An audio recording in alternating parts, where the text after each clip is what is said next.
Good afternoon, everybody. It's exciting to be with you once again at our monthly SAI forums. My name is Fanuel, and I am the chief resident here at SAI, and it's always a pleasure to welcome guests who join us for these sessions, and we get to ask them the hard questions about what they do and also what they don't do, because that's always fun, I think.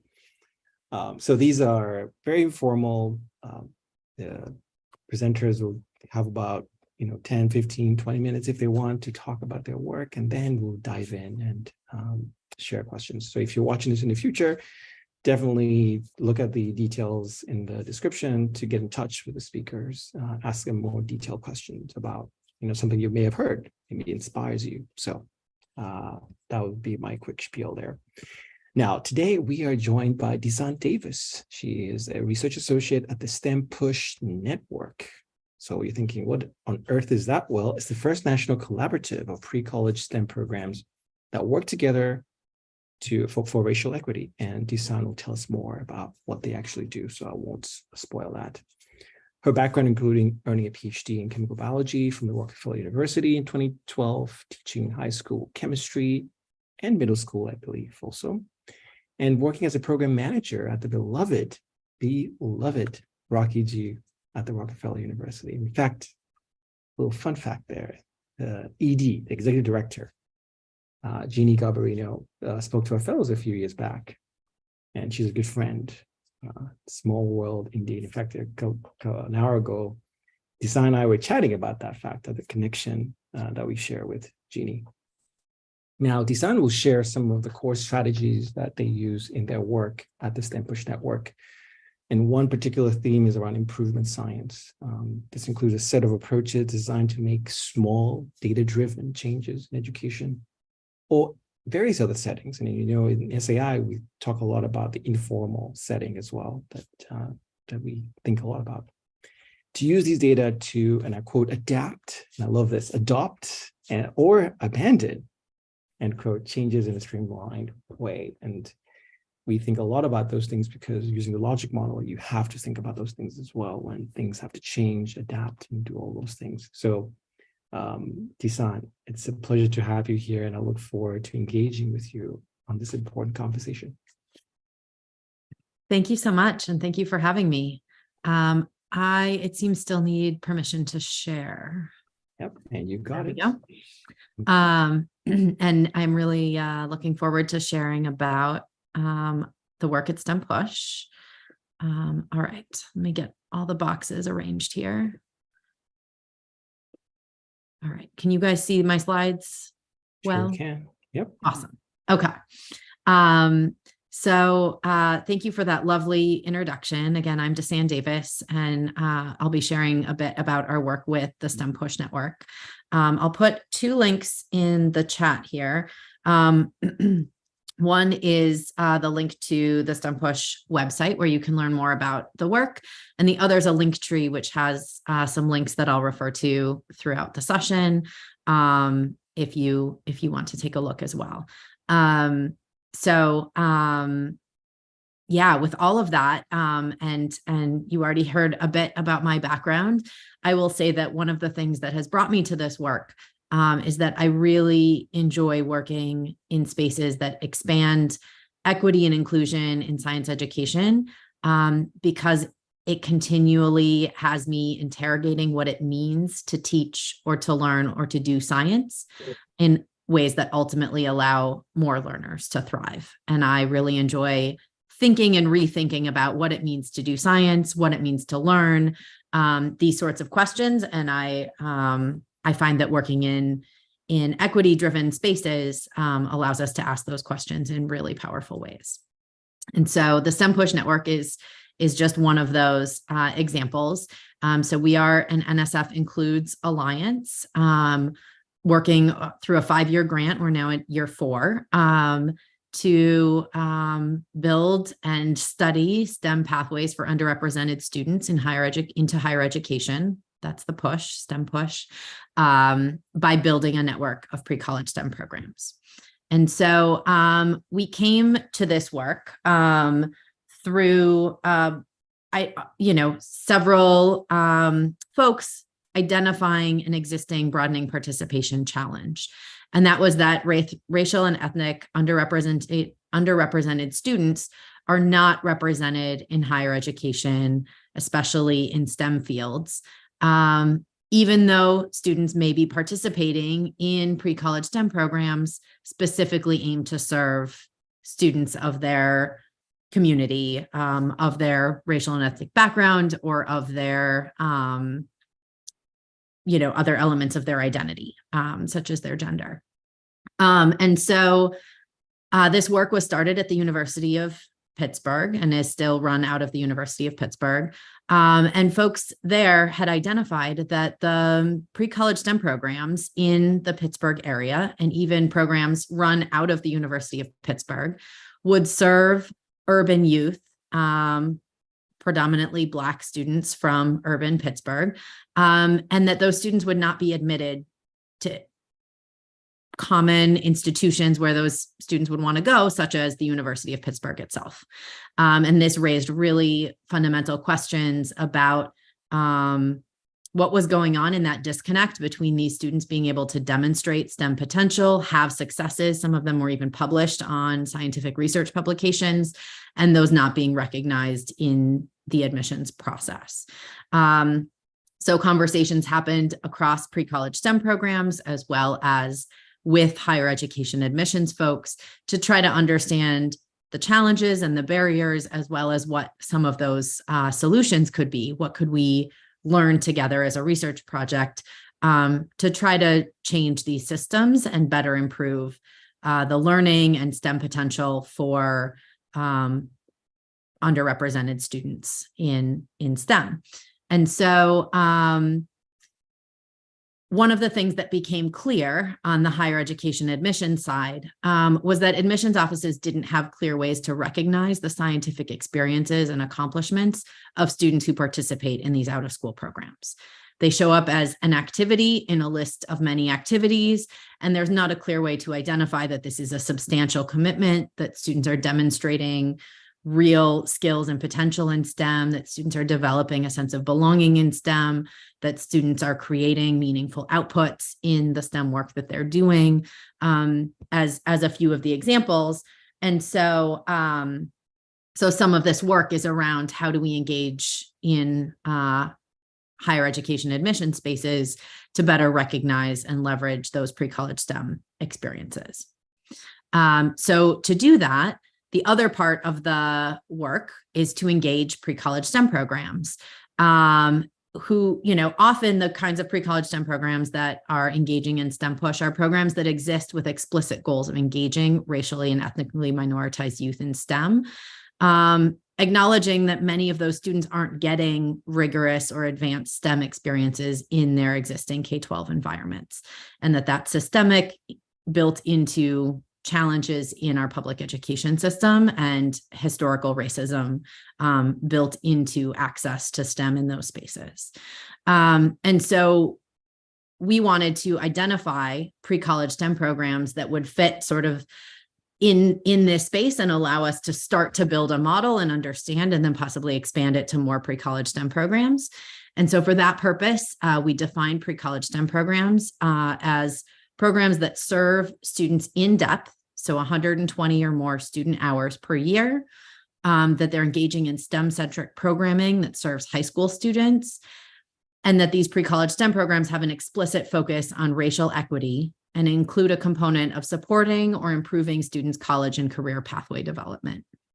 So that might be through engaging speakers, through traditional college advising, or through a variety of other methods, but that helps us to be able to build in components of engaging pre-college STEM programs in ways that could impact higher education admissions. And so through all of this, the aim of the STEM Push Network is that by 2026, we will be able to increase the rate of Black, Latina, and Indigenous pre-college STEM program students and their admissions and persistence in STEM undergraduate study, and to be able to look at that trajectory over time. So to dig into what that means and some of the work that we're doing to sort of touch on this from the pre-college STEM program side, as well as the higher ed admission side, and the connections between them. I was going to focus on 3 elements of the work. This is a very large project with several dimensions, so these are just a few of the components of the work. But first, I'll talk about the national network of pre-college STEM programs that's been formed. It allows us to have a community of practice, the first of its kind, to engage pre-college STEM programs in this way. And something that I found particularly interesting and amazing about this work is the use of improvement science as an approach to build improvement fundamentally into the work that we do together, so that programs can continually be improving along various dimensions that support broadening equity in STEM. In parallel to doing that, we're doing a longitudinal cross-program research study. This is also the first of its kind, and requires data from National Student Clearinghouse to allow us to understand students' enrollment and persistence through undergraduate study and to track that longitudinally over time. And so I'll share with you a little bit about what we've been learning from that side of things, but that allows us to track and align with our aim. And then finally, to talk about the work that we're trying to do towards systemic change in undergraduate admissions. As the grant was written, the proposal was to design and test a novel equity-focused accreditation for pre-college STEM programs around pre-college STEM programs' ability to broaden participation in STEM. This is a really exciting opportunity to think of something new that would elevate pre-college STEM programs in the currency that admissions offices understand. And in 2019, when the grant was written, that was a really exciting prospect. Obviously, there's a lot of challenges that accreditation raises, and coupling that with the fact that COVID-19 happened, that the Supreme Court is currently considering major court rulings around the role of race in admissions. We are now pivoting through a rapidly changing admissions landscape. And so we'll talk a little bit about how some of those things have changed and how ultimately our admission strategy has broadened to think about more ways that we can engage with admissions, and to learn that actually the admission space has been changing so rapidly out of this necessity that the approaches that seemed relevant in 2019 are not the only tools available to us now in 2023. So it's a really interesting place to be working at this time. So with that, I'm going to go into each of these 3 areas in a little bit more detail. So our pre-college STEM program improvement community brings together pre-college STEM programs across at least 9 different cities and locations across the country, and is currently comprised of 45 programs. The programs were brought in initially in cohorts so that there would be some community locally for scaling and sustaining some of the work in the STEM Push network. So we acknowledge that there are some parts of the country that we have not yet engaged with, and we're actively in a place of thinking about what scaling of this work might look like with pre-college STEM programs in more places. For the programs that engage in this improvement community, the programs were brought in 3 cohorts. Cohort 1 was brought in 2020. Then there was a bit of a pause because of the pandemic, again in 2022, later in 2021, and then in 2022. And so we now have our full cohort of programs for almost a year.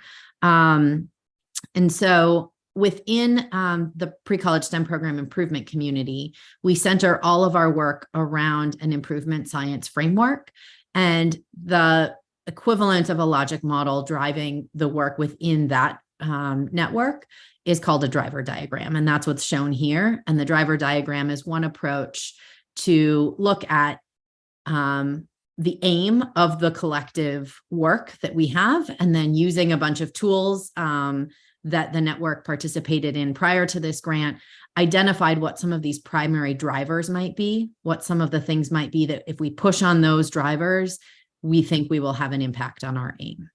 And so the 4 primary drivers that our improvement community has been working towards is recruiting more and/or different Black, Latina, and Indigenous students, to nurture a STEM identity and sense of belonging in ways that honor the experiences of minoritized students, to develop competencies that matter for the practice of STEM, and to strengthen the college-going pathway supports for those students. And all of those drivers would lead toward accomplishing the NIC aim of increasing the capacity of our 40+ pre-college STEM programs to support Black, Latina, and Indigenous students on a pathway to STEM undergraduate study. So that's sort of how the driver diagram works. There's sort of a little sentence stem here to sort of plug in how you think about that particular logic. For some folks, it's a little backwards because you're kind of reading the chart from right to left. But it is helpful to kind of identify what are these core areas where we want to make improvements. And it really helps programs focus on, okay, I want to make an improvement in this primary driver.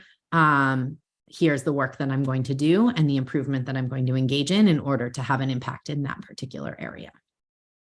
Within our work in the improvement community, we've also identified secondary drivers as sub points to those primary drivers. So if anyone's curious, there's more layers to the detail of all of this, but it just really helps us align the work that we're doing and think really carefully about what are the improvements that are linked to that ultimate aim that we share.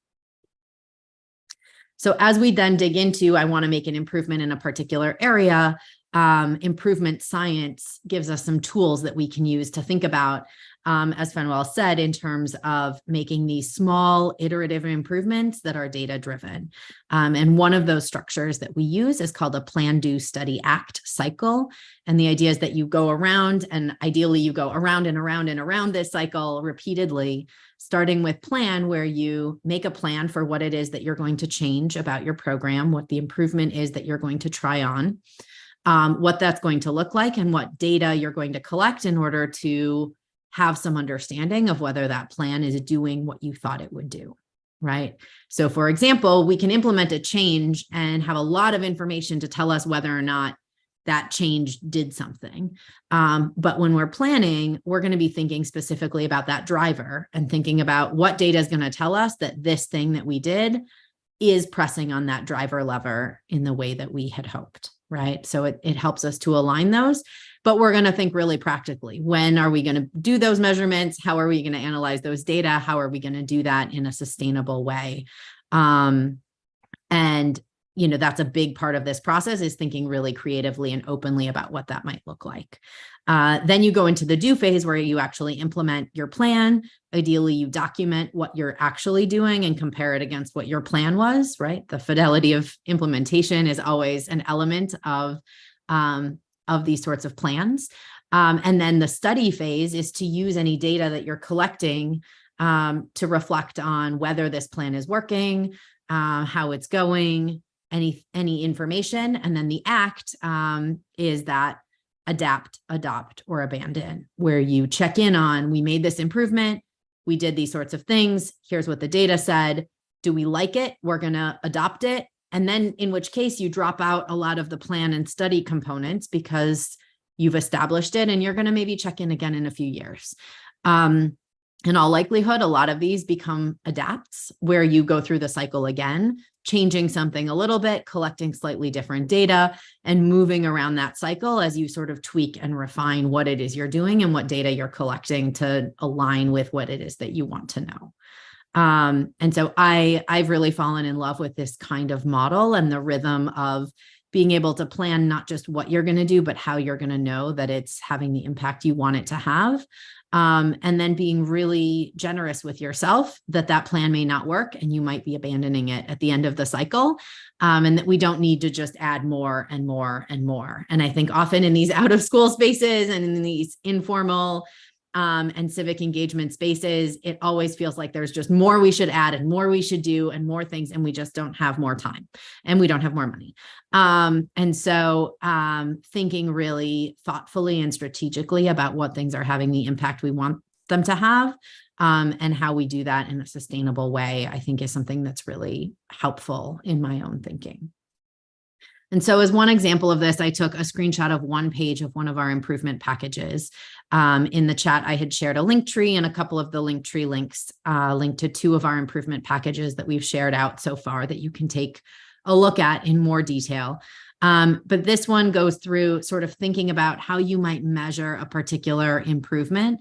I think this one was based on recruitment and thinking really openly about a set of questions that you might ask to think about, is this change leading to an improvement? And some examples of how STEM push programs answer that question. So it might be a survey, it might be collecting demographic data, it might be an empathy interview where you actually sit down one-on-one and ask a set of questions to get in-depth information. And so you get kind of a sampling here of different strategies and approaches that get the right kind of information for the right improvement that a particular program is taking part in. And I offer this as just one example of, I think, part of what's really powerful about improvement science and about engaging in these plan, do, study, act, or other improvement science techniques is the focus that one change is not the right change for everyone. That we can identify certain areas where change is valuable, where improvements are desirable. For example, we would love to improve the recruitment of students who are going to most benefit from these programs and make sure that we're serving the students that best fit the program, best fit the goals. For many of our programs, that's serving students who maybe haven't had access to STEM programming before.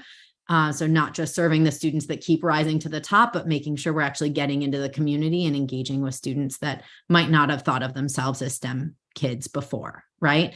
And so if that is your improvement, that's going to look different for every single program because every single community is different, every single program is different, where your bandwidth lies, what kind of improvement you can engage in, and how you can engage those students in a meaningful way is going to be different.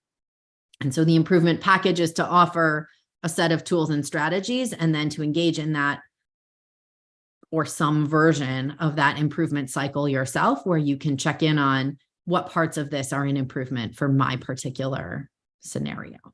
And I think there's something really exciting about that kind of format. So then moving into the data that we have to support the impact of this work, we have done this longitudinal analysis using National Student Clearinghouse data.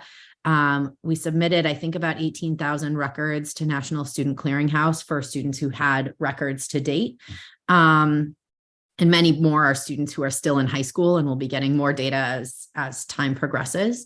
But of those students from the subset of programs that had data to date, 81% of the Black, Latina, and Indigenous students of those programs enrolled and persisted in STEM through at least 1 year. And that was actually pretty remarkable for us to see across our programs, and really an exciting baseline to know that our programs are impacting students and they are going to college. And we know that drop-off continues through college and past the first year of college. And so as we have more data and more years of the longitudinal study, we'll be able to study what happens, for example, in that sophomore year drop-off as well. And then we're hoping that over time, we'll start to see the impact of STEM push in those persistence numbers. In doing an odds ratio analysis, we were able to see that our Black, Latina, and Indigenous students of pre-college STEM programs had more than double the odds of their, this shouldn't be matched applicants, my apologies. It should be of their non-applicant peers that persisted more than 1 year in STEM. We plan to do a matched cohort analysis once we have enough data. But for now, we can compare it to other students that applied to the program and did not enroll in the program. And so from these data, as I mentioned, pre-college STEM programs receive all the data for their students and can make data-driven decisions on their programming, such as what schools are their students currently attending for undergraduate or not attending, and that can impact their strategy of engaging with admissions. And then the longitudinal data obviously will need more time to continue. And so then finally, to end with our admission strategy, you'll see here the driver diagram again. And in this case, this is our admission strategy sort of built out over time, as I mentioned before, that we expanded from an initial accreditation model to having a multi-pronged admission strategy. And we connected that to our NIC aim. So you saw the purple component here before. And as what we call the cascading driver diagram, that leads both directly into our Alliance aim and supports our accreditation and admissions work of creating a network, creating admissions and accreditation processes with higher education partners that recognize and value Black, Latina, and Indigenous applicants' pre-college STEM program experiences, which will also feed into our Alliance aim. And to do that, we've identified a set of 6 primary drivers in our admissions work, some of which we've made substantial progress on, including developing a common language and understanding between pre-college STEM programs and admissions, and building mechanisms to measure and demonstrate program strengths and improvements. We're currently building out this accreditation model right now to pilot and test what that might look like. And simultaneously, we're building pathways and partnerships directly with higher ed admissions offices as well as admissions organizations. And then that longitudinal study data further supports this work as it validates for admissions offices data of student outcomes, which interestingly, admissions wants to know that students of our pre-college STEM programs have good college outcomes in order to be more interested in enrolling them in STEM for undergraduate. So it's sort of playing to all parts of that system as we try to engage and increase our understanding of STEM push. And so that brings us to sort of a summary of where we're at to date. As I told you, we have a national network of pre-college STEM programs engaging in improvement science and working on improvements directly within their programs. That's also expanding to work on some collective action efforts, which are really exciting, to think about what we can do together as a network that individual programs can't do alone. We'll continue to follow the longitudinal study, and we'll continue to engage admissions, especially after we learn about the SCOTUS decision expected any day now. And all of those are towards accomplishing our Alliance-wide aim. So I know we had mentioned some discussion of logic models and thinking about different ways to articulate a complex set of work. And so I thought I would just very briefly flash these up. We can sure come back to them in discussion. But thinking about how we frame and show the connections between different elements of our work, and then also to use a more traditional logic model to articulate some of the actions and the outcomes of different elements of this work. Acknowledging that with a really big project with several work strands and a lot of people, there's a lot of elements happening simultaneously. So it's been a really interesting process to see what gets conveyed in a driver diagram versus a theory of change versus a logic model, et cetera. And so with that, happy to move into discussion and answer any questions. All right.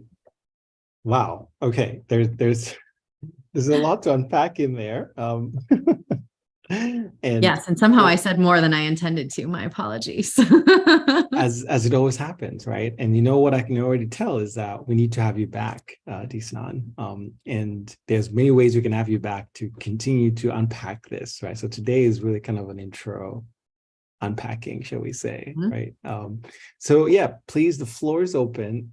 I have sometimes I get in trouble by just talking too much and asking all the questions. So I am gonna step back and see if anybody who is in the room has any immediate questions for Disan, because Disan, that was great. So I'm gonna keep quiet for a second. If nobody speaks, then I'll speak, but the floor is open. I actually have a question for you, Disan. First of all, great talk. This is very interesting. I wonder whether you also plan to look after their admission, whether these students that participate in this network are more keen to give back to their community in terms of science outreach, science engagement, given that they were involved in this even before getting into school. Yeah, that's such a good question. I have lots of answers to that. We don't have a systematic way to look at that across the whole network. That would be interesting to think about. At the network level, we're doing a lot of work right now thinking about alumni engagement. So how do we help individual programs engage with their program alums and use those program alums as both a recruitment tool for the program, right? So alums can come and speak within their own communities or their own schools in a way that even a very connected adult can't always communicate with the same gravitas.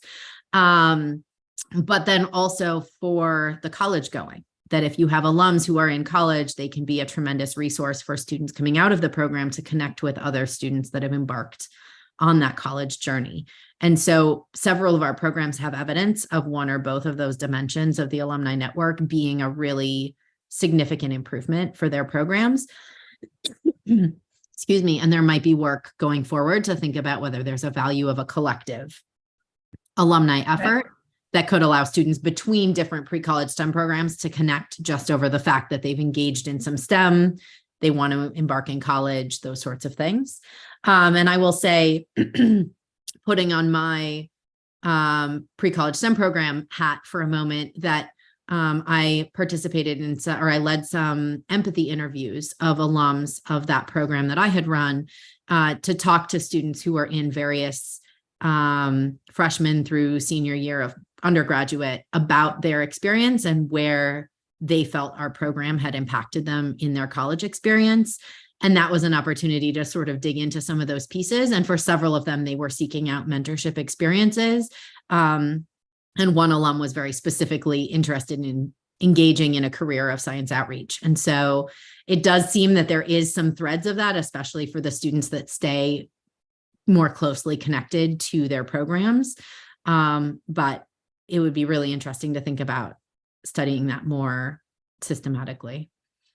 Thank you. Yeah, I'm willing to bet that they probably do.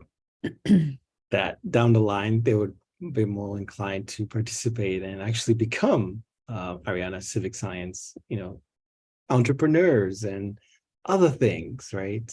So really, really cool. Rosario, you've unloaded your video, so I don't know. I feel like a question is coming. Go ahead. Yeah, I had a quick question. I joined a little bit late, so I missed kind of some of the beginning stuff, but I was curious about the programming itself and how it differs between institutions and between the different types of programs that you have. So the diversity of the pre-college STEM programs within the network is huge. We have programs based at universities, programs based at museums, at community organizations.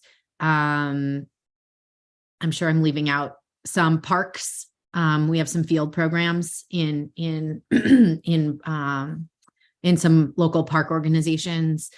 So there's a wide variety of the types of program and sort of small nonprofit type programs as well. So then I guess as a follow-up question, you were talking about the students who were persisting through the following year. What programs were those students in?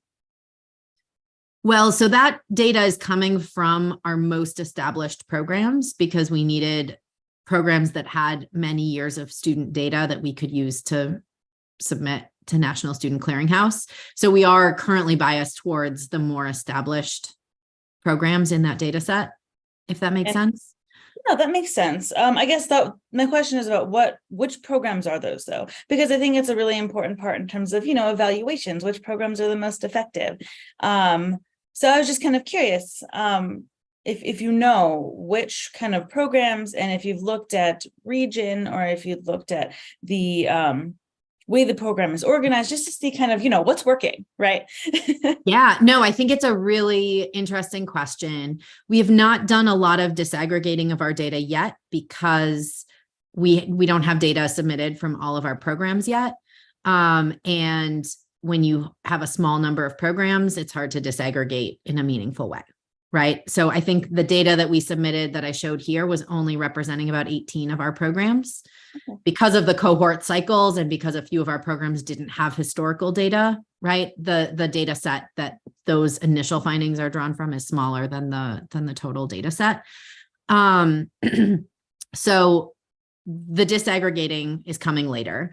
One thing that I do seem to understand is that we don't see clear trends of certain kinds of programs being the impactful kinds of programs.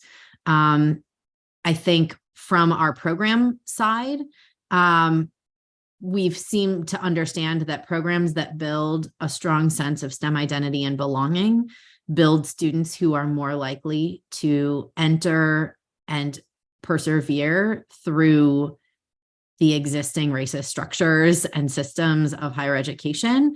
And programs of all types can be really successful at doing that. It doesn't necessarily matter whether you're doing engineering or biology or whether you're at a park or in a lab, to be building that STEM identity and engaging meaningfully with those students seems to be happening in a variety of programs and in a variety of settings. So that's one thing that I'll say, is that I don't think the diversity of programs has shifted us to say, oh, these types of programs are working really great, but more to learn for different programs, different parts of them are working really great, and different parts of them are areas where they're working to improve. And part of what's interesting about some of the data that I showed you from the longitudinal study is that a lot of that data actually depends on the recruitment practices of that pre-college STEM program. So who are they recruiting into that program and who are they not accepting into that program? There's actually some programs where the college persistence of the students that they recruit into the program versus the students who applied and didn't enroll is reversed from the data that we see, because they're specifically targeting the students who may not have had prior STEM experiences. And so those students might be less likely to persist in STEM because they've identified that STEM isn't the thing that they want to continue doing, and that's okay. And that program is not set to serve specifically the students that already have all the accolades and everything in place to sort of continue on that traditional journey, if that makes sense. So there's a lot more nuance within individual programs and how they're set up. But then really interesting questions will be able to be studied once we're a few years into the STEM push work to see what changes over time as these students engage in some of the improvement practices. Because then you can look at your own program and how those data change. Yeah, but it's a really good question, and one we're all eager and and waiting for as we get the data and enough time has passed. Yeah, and I think so. So my question piggyback off that: what is the criteria for programs to get into the STEM Push Network? Yeah, so I sort of blew past that at the very beginning. There's a set of criteria that include that the program is an in-depth program. We identify that as at least 120 student hours per year of STEM-centric programming that's serving high school students. Some of that comes from the literature and evidence that you want a significant amount of time in order to build that base of expertise and build that sense of belonging. And then in addition, the programs have to have an explicit focus on racial equity and include a component of supporting or improving students' college and career pathways.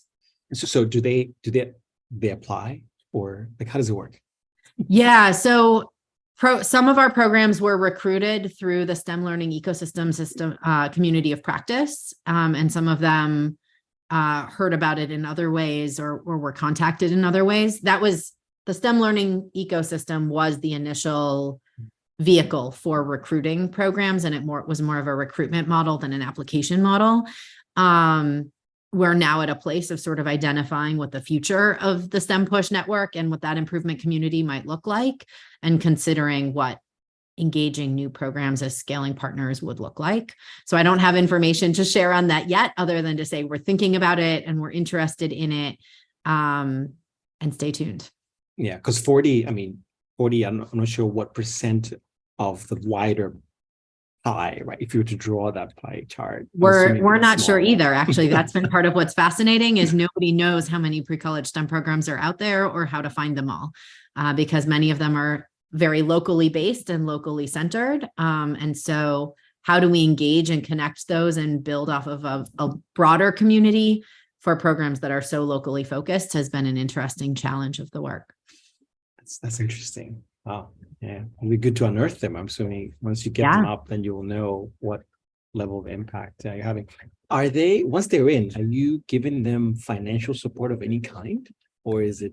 Okay? They do get a stipend to participate for the length of the grant. And then they get the National Student Clearinghouse data and certain supports built into this model. But yeah, it's really just a stipend. Stipend to the program, well, not the student, the To the program. To the Correct. program, and then To the they can program. use it in whatever way they see fit. Correct. Okay, so for those who are watching this later, I mean, if you're a program, I mean, can they get in touch with you or something, or? They can sure get in touch with me. Like I said, we're figuring out what that future model is going to look like. But we're happy to engage with anyone and to share the outputs of the work that we have, and then to see what opportunities there are to engage more programs. Yeah, because I think piggyback what Rosario was saying, maybe in the future, you're going to have like a page and not ranking them. I'm going to be very clear, not ranking them, because you beautifully said that each of them is doing this work very differently, right? And you are celebrating different aspects of their work, right? Mm-hmm. Maybe finding a way to showcase that. I know there's some reports out there already, but that would be really cool, because now people can be like, oh, what are you doing? I think, Rosario, this is where you're headed. Like, I have a thing that's ongoing. I have, my Pub Navigator initiative. Maybe this will fit into what you're doing. Let's collaborate. Let's chat. That's so my mind was going a little bit there. Absolutely. And it's interesting to note that, so in part of the research work that's happening of the improvement community, they're doing a social network analysis of the program leaders who are involved in the network and their connectivity over time, and seeing that those networks are getting denser and the number of connections is increasing as more programs engage. Location does seem to play a role in those connections. Like, people like to know the other programs in their region. But beyond that, it's programs who are interested in making similar changes, or programs that learn something from each other in a particular dimension. And it's not limited to lab-based programs connecting to each other, or museum-based programs, or, any of those sorts of, dimensions. But overall, the whole network is getting closer together, which is really cool to see. And are they meeting? I mean, it has meetings of any kind, or?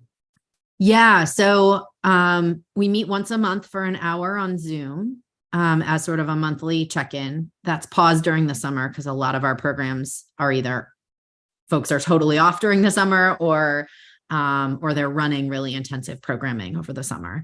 And then the initial plan was to meet twice a year for in-person convenings.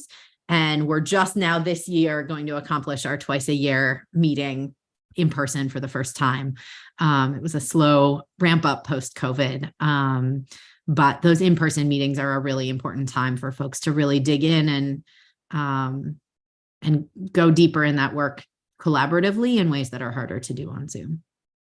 And that will probably get even denser, right? Yeah. Like, you will see some even more weirder connections, right, between programs that you didn't anticipate. Yeah. And then I should add, right. And then I should add the improvement work is on top of that. And that's about an hour a month for 4 to 6 meetings, usually, to dig into the different steps of that improvement plan and talk with others as you're each planning, or as you're each doing, or as you're each studying, to learn from and work through challenges with each other. Floor is open. Ariana, Rosario, Bree. I have a million questions, but I'm going to keep them in there. I did have another question. Yeah. And that concerns evaluation, because it seems like there's just so much going on with what you're doing and how you're bringing in organizations. So I guess, how are you evaluating any of this? Because it seems like there's a lot to keep track of. There is, and there's sort of several layers even to the evaluation pieces. So within the improvement community, the team that runs that, it has their own, like, they are evaluators and run their own evaluations of network health. Some of those folks run improvement communities, these networked improvement communities, in other formal education settings, and can even compare some of those metrics between our network and some of these other school-based networks. So there's a lot of surveying, there's a lot of analysis, including the social network analysis, that goes into checking in at least annually about the progress of the network itself. There's data collected on the improvement work, who's involved, who's engaged in what ways, who reports improvements in different dimensions. And then there's obviously the research component from the National Student Clearinghouse. And then we have a set of objectives provided to NSF that we're going to meet across all the different areas of the grant. So at least to the admissions piece that I shared about today, some of those are things like tracking how many of our pre-college STEM programs have at least one partnership with a higher education admissions office, for example. You know, how many programs pilot this accreditation process, right? So some of those become evaluation and metrics as well, as we build out the different pieces of this. But yes, it's it's a multi-layered process with a lot of data that goes into monitoring that progress. Yeah, I feel like I imagine that this is probably a grant all on its own, like a really big grant to try to find a way to connect these programs together, because, you know, everyone's doing something and everyone's trying and everyone's doing their own type of internal evaluation. But the reality is that you want to find a way to compare across programs so you can see what's actually effective. So I just wasn't sure if that was something you guys have the capacity to pursue, or that was already in the grant, or if this is something that someone needs to write, right? Yeah, no, right. So from the program side, we collect a lot of data about the programs. To date, we have not done any systematic measurement of program impacts, in part because as a research study, we are not authorized to collect student data, right? Other than the names and birthdays that go to National Student Clearinghouse, we don't work directly with any student data, because that would be a whole new set of IRBs and approvals and levels of complexity beyond what this particular grant could handle. One aspect of this that we are exploring is the idea of presenting common measures to our programs. So pulling out from some measures that programs have done and found effective, what's a common set of those that we could share with programs who are interested.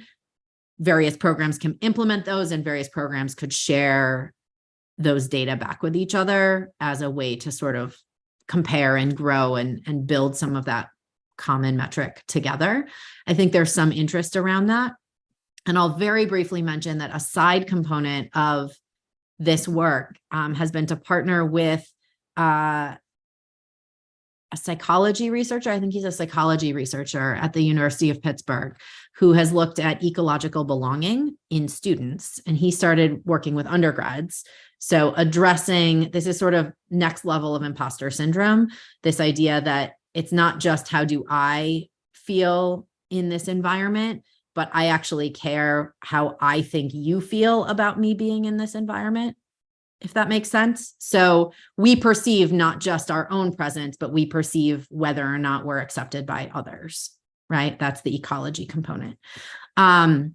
And he's done some really interesting work sort of framing and opening up discussions with students to normalize conversations about that ecology and what assumptions had gone into thinking about that and making those more transparent for students, like we all struggle, things like that. And as part of his research study that a subset of our programs have participated in, they engage in a set of common measures around STEM sense of belonging and identity, a lot of these different dimensions. And so we've been able to see some really interesting data from the subset of programs that have participated in that to learn both about the impacts of that particular intervention that he's running, but then more broadly about our programs in general. And I think one of the things that we were really surprised to see, and I think he was surprised to see, was how high the student's sense of belonging was in STEM even prior to the intervention. So students engaging in these equity-focused STEM programs seems to already create an environment where students feel a greater sense of belonging and openness and supportiveness than they feel, for example, in an undergraduate intro-level biology class. Not surprising, also surprising, but really interesting work to build off of in terms of thinking about some of these common measures. And I love that, common measures. That's almost like a segment. Like even a conference, you can have a whole meeting about that. right? What are Yeah. some common measures that and it applies in so many dimensions, right? In this dimension here, you're thinking about high school students, right? This whole STEM push. I think if you venture out as well, when you're thinking about science communication training programs, this is one project I'm working on right now. Literally everything you said, if you just replace all the programs, STEM program, but just add like science communication training programs, verbatim, same thing, right? Right. They want to connect. What are the common measures? And we keep reinventing the wheel, right? Oh my goodness, we love doing that, right? I mean, that's our professional work, right? Disan, you're at year 4 of this. You said the grant. It's a 5-year thing. So what's up? What's going on? What's the 5-year plan here? Well, we're at a place of sort of checking in with you know, where we're at today. We just had our NSF review. And so now we're in the phase of sort of creating that strategy and next step plan. So I don't have much to share just yet, other than we've seen tremendous success and opportunity in the national network of pre-college STEM programs, and having this improvement community as a space for STEM program leaders to engage with each other, to learn together. And I think several of us have been really touched by the impact that improvement science can have as a really practical tool, especially for many of us who came out of the quantitative sciences, to have tools to use data, but not get overly hung up on the data and the numbers as we're moving through the programming space, and how to balance that, especially with some of the equity dimensions of this, right? There's some elements that don't align well to numbers, right? So we're figuring out what the future of that will be, but to maintain that, hopefully scale that, hopefully expand that in some way. And that in part we'll be looking for more funders over time to figure out what the future of that is and where there's investment to continue that work. The longitudinal study data will continue for a while as we continue to track these data and the impact of the programs. And I think the admissions work is really in sort of an early phase right now, because admissions offices are going to be revamping. They're all in what's been described to me as a holding pattern right now, waiting for Supreme Court rulings. And then depending on where that goes and what those next steps are, that will really determine whether there's quick adoption of some new models and some rapid changes, or whether this is a more gradual process and conversation. And, you know, we're kind of tagging along and seeing where we can fit in, and you know, that part's going to kind of be day by day, just as it is with the admissions offices right now. So those are at least a few of the updates, but hopefully we'll have more updates. Yeah, we know there'll be more for sure, and so we'll be Yes. right here as well, waiting for those. And for those who are watching this, we do have a whole SAI TV programming that we have going on. So this is one of our long form. So we hope to have Disan jump in once in a while and even just share updates in a, you know, truncated version, 5-10 minute conversation. So with that, we are at time. Can you imagine? We just went through that and just like that. Disan, this was fantastic. Thank you so much for giving us this update. And I'm hopeful people watching this later will get in touch with you and get in touch with STEM Push Network, period, to learn about what you're doing. And I think there's a lot of application there in other domains. So we don't have to reinvent the wheel. You know, you figured out something here. This reinvention of the wheel is just, it's a huge problem. We need to figure out how to do that. So with that, thank you so much, Disan, and that will wrap up our conversation for today. Thank you so much for having me.